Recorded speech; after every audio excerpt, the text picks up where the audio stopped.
Mit navn er Jakob Torfing, og jeg er leder af Center for Demokratisk Netværksstyring. Sammen med forskere fra Københavns Universitet, CBS og Aalborg Universitet har vi netop modtaget en stor forskningsbevilling til at forske i samarbejdsdrevet innovation i den offentlige sektor.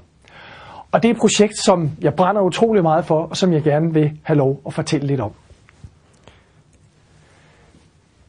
Udgangspunktet er, at rigtig mange mennesker, specielt folk i den private sektor, opfatter den offentlige sektor som et sådan stivnet, henslumrende bureaukrati, hvor der ikke rigtig sker noget. Men det er faktisk galt, for i virkeligheden er der masser af innovation og forandring og dynamik i den offentlige sektor.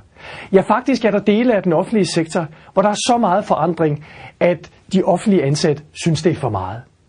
Problemet med innovationen i den offentlige sektor, det er bare, at den ofte er alt for tilfældig. Som I kan se her, så er innovation ofte noget, der følger i kølvandet på kriser og skandaler. Det er, når man finder ud af, at den er rivrask ruskende gal på plejehjemmet, at man laver nye og innovative kontrolforanstaltninger.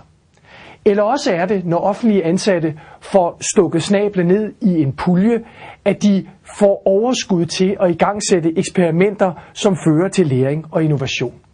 Eller også, for det tredje, så sker innovation, når der kommer en ny heroisk leder, som skal bevise sit værd og gøre det rimeligt, at han eller hun modtager en fyrstelig gage, ved at sætte en hel masse nyt i gang, ved at vise, at tingene kan gøres på en anden måde, og meget hurtigt løber sådan nogle ledere sig staver i livet, og så er der måske alligevel ikke så meget forandring endda.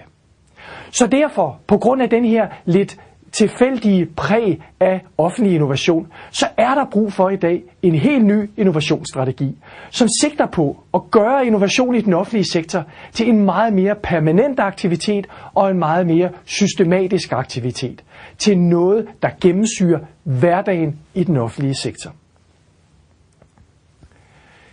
Der er i dag et øget fokus på offentlig innovation, ikke mindst i den nys overståede kvalitetsreform, som regeringen har gennemført. Udgangspunktet for hele det her nye fokus på offentlig innovation, det er, at der er et stort og stigende antal, hvad vi kalder ondartede problemer, eller wicked problems. Det er problemer, der er meget komplekse og indviklede, og som altså ikke kan klares ved, at man bruger standardløsninger, eller at man smider flere penge efter problemerne. Derudover er der også i den offentlige sektor et stigende krydspres. Den offentlige sektor befinder sig i et krydspres mellem på den ene side stigende krav og forventninger, og på den anden side knappe ressourcer. Og det er lige præcis der, som I kan se, at innovation kommer ind i billedet. Innovation kan hjælpe os til at få mere og bedre, uden at det nødvendigvis koster en bondegård. Som de siger over there, det handler om at work smarter, not harder. En ny innovationsstrategi kunne meget passende tage udgangspunkt i en definition af, hvad innovation overhovedet er for noget. Og innovation, siger vi almindeligvis, det er, når nye idéer udvikles, men også realiseres i praksis. Så kreativitet, det er det, der opstår i frokoststuen eller rundt om mødebordet, når vi sammen eller hver for sig får en ny og spændende idé. Pointen er så, at kreativitet først bliver til innovation, når den nye og kreative idé føres ud i livet. Når vi forskere beskæftiger os med innovation, så snakker vi ofte om innovation som en proces. Så vi kan se her, er det en cyklisk proces, hvor man i udgangspunktet starter med at generere nye idéer. De nye idéer, de skal så udvælges, sådan at det er de mest lovende, dem vi har størst forhåbninger til, som derefter implementeres og eventuelt spredes til hele organisationen og til andre organisationer. Det her, det er sådan lidt skematisk opdelt, og i virkelighedens verden er tingene meget mere komplekse. Ofte så fletter de her forskellige faser sig sammen i et komplekst samspil. Men i bund og grund, så handler innovation altså om at generere idéer, om at udvælge idéer, om at få dem søsat og implementeret og spredt ud, så de kan gøre nytte. Det, som er vores forskningsprojekts grundhypotese, det er jo altså så, at alle faser i denne her innovationsproces faktisk kan styrkes ved, at man samarbejder på kryds og tværs inden for den offentlige sektor og mellem den offentlige og private sektor.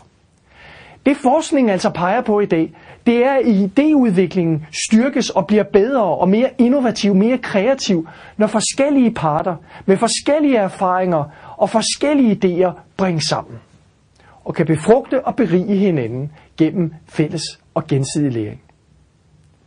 Desuden bliver udvælgelsen af de bedste, de mest lovende idéer også bedre, når der er flere parter, som kan komme med deres vurderinger af hvilke gevinster og hvilke risici der er ved forskellige nye og kreative løsninger. Implementeringen, som ofte er et stort problem, den bliver også bedre af, at der skabes et ejerskab. Og vi ved en masse om i dag i forskning, at ejerskab til nye, spændende og kreative tiltag skabes gennem deltagelse, skabes af, at man er med, at man deltager i samarbejdsprocesser. Og endelig, jamen så ved vi også en masse om, at spredning af nye innovative tiltag, det foregår i høj grad både gennem vores sociale netværk, men i høj grad selvfølgelig også gennem vores faglige netværk. Vores CLIPS-projekt vil søge at afdække barrierer og drivkræfter for samarbejdsdrevet innovation. Og sigtet med projektet, det er altså, at vi gerne vil hjælpe med at fremme offentlig innovation, innovation i den offentlige sektor, dels ved at udvikle nye institutionelle design for, hvordan man kan samarbejde på kryds og tværs, og dels ved at give nogle bud på, hvordan man leder innovation. Hvad er innovationsledelse for noget? I vores CLIPS-projekt, der har vi fokus på forskellige problemfelter. Vi fokuserer på sundhed, sundhedsfremme. Vi fokuserer på uddannelse. Hvordan får vi flere unge i uddannelse? Vi fokuserer på det store spørgsmål om offentlig sikkerhed, for eksempel i forhold til bandekonflikter. Vi fokuserer også på udviklingen af den by og det land, vi lever i som danskere. Og så har vi et særligt fokus på de unge. Hvordan de kan medvirke i samarbejdsdrevet innovation. Og man skal huske, de unge er jo morgendagens brugere. Så hvis vi først får lært dem at lave samarbejdsdrevet innovation sammen med mange andre offentlige parter, så er vi nået langt. Hvis det her projekt synes at være spændende og relevant og interessant, jamen så er det måske en idé at følge med på vores hjemmeside, hvor der er mange nye ting at hente, og eventuelt også at abonnere på vores nyhedsbrev. Det kan man gøre ved at abonnere via hjemmesiden. Tak.